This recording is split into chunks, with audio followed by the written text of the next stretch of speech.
তোমার সাথে আমার আলাপ হয় ফেসবুক থেকে। আমি সেইভাবে চিনতাম না তোমায়। কয়েকটা ছবি দেখেছি, দু একবার প্রোফাইল ঘুরে এসেছি।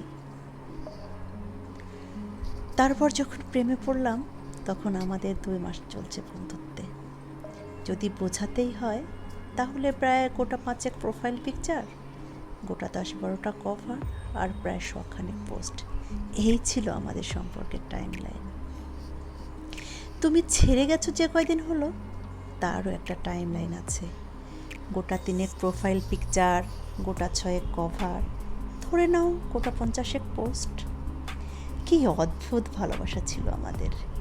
ছেড়ে যাওয়া, থেকে যাওয়া, টাইম লাইন সব কীরকম পাল্টে যায়।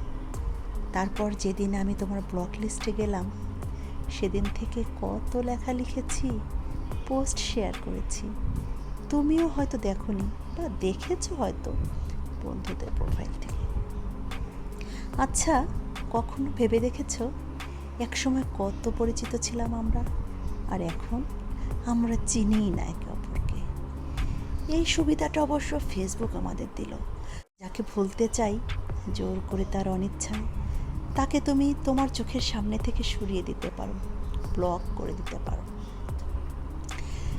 তারপর আরও কত পোস্ট করতে থাকি আমরা। টাইমের সাথে টাইম লাইন পাল্টে যায়। কিন্তু ভেবে দেখেছো কোনো দিন একসময় তুমি যাকে চাইলে নির্দ্বিধায়, তাকে এমন পর্যায়ে ঠেলে দিলে আর কোনো দিন কথা হবে না।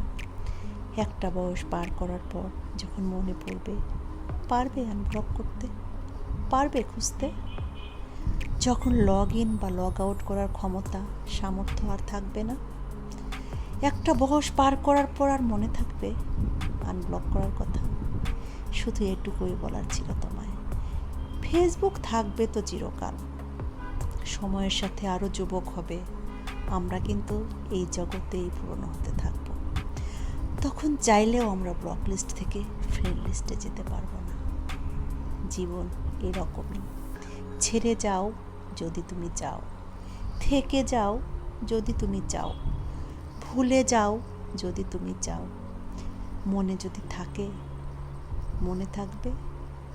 জোর করে মুছে দিলে ফিরিয়ে আনা যায় না। একদিন সবাই পাসওয়ার্ড ভুলে যায়, তা জীবনের হোক বা ফেসবুকের। তখন চাইলেও ফেরানো যায় না। সম্পর্ক না থাকুক, সংযোগ যেন থেকে যায়, ওটা রাখতে হয়।